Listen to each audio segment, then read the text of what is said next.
کہ بعض مرتبہ ایسا ہوتا ہے، اللہ تعالیٰ پناہ میں رکھے، بعض مرتبہ ایسا ہوتا ہے کہ انسان نیک عمل کرتا رہتا ہے یہاں تک کہ اس کے اور جنت کے درمیان ایک ذراع کا فاصلہ رہ جاتا ہے، صرف اتنا اس نے اتنے نیک کام کیے کہ اس کے اور جنت کے درمیان صرف ایک ذراع کا فاصلہ رہ گیا، پھر اچانک اس میں تبدیلی آتی ہے اور وہ جہنمیوں کے کام کرنے شروع کر دیتا ہے، الیاذ باللہ، اللہ تعالیٰ اپنی پناہ میں رکھے، جہنمیوں کے کام کرنے شروع کر دیتا ہے، تو انجام پھر خاتمہ جو ہے وہ اللہ بچائے جہنم کے اعمال کے اوپر ہوتا ہے۔ یا اللہ ہم سب کی حفاظت فرما، اپنے رحمت سے ہمیں اس انجام سے محفوظ فرما۔ لیکن ہوتا ہے، نبی کریم سرور عالم صلی اللہ علیہ وسلم نے ارشاد فرمایا، اور تاریخ میں دیکھو تو کیسے کیسے عبرت انگیز واقعات ملتے ہیں کہ آدمی سب کچھ کرنے کے بعد، سب کچھ تکمیل کرنے کے بعد، سارے عبادتیں کرنے کے بعد، گناہوں سے بچنے کا اہتمام کرنے کے بعد اچانک بھٹک گیا۔ میرے والد ماجد قدس اللہ تعالیٰ سرہ، اللہ تعالیٰ ان کے درجات بلند فرمائے، انہوں نے ایک چھوٹا سا ایک رسالہ ہے حضرت کا، درس عبرت کے نام سے،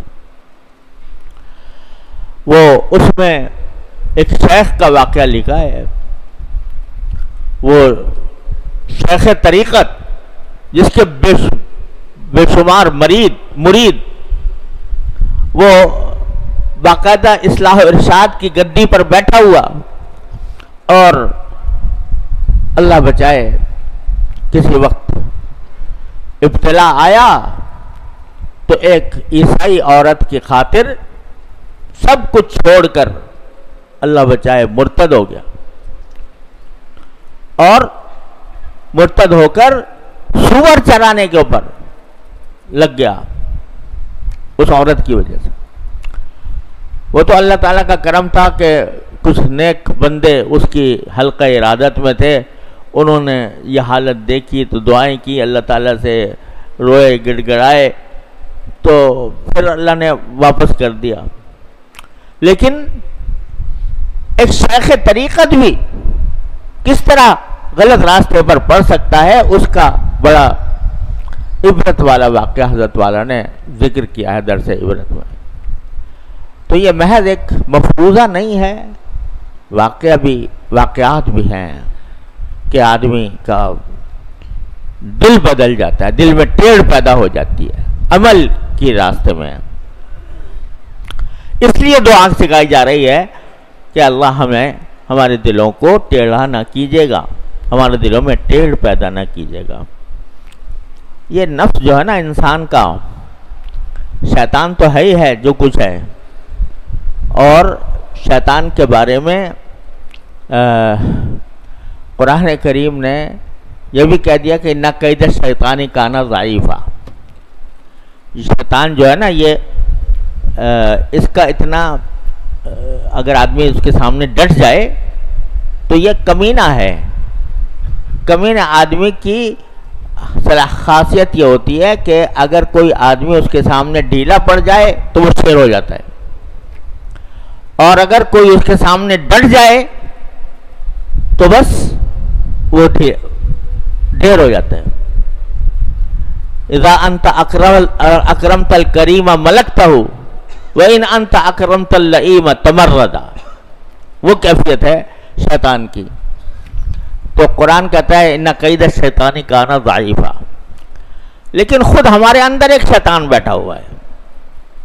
وہ ہے نفس امارہ، اِنَّ النَّفْسَ لَأَمَّارَةٌ بِالسُّوءِ۔ یہ بڑی خطرناک چیز ہے، اس کو حالانکہ تربیت کی گئی اس کی، اور مشقتیں برداشت کر کے اس کو عادی بنایا گیا کہ یہ غلط کاموں کی طرف نہ لے جائے، گناہوں سے پرہیز کرنے کی اس کو مشق کرائی گئی، اور اس کے لیے اپنے آپ پر زبردستی کرنے کا اہتمام کیا گیا۔ تو ذرا مشق اور محنت کے بعد یہ ذرا یہ قابو آ جاتا ہے۔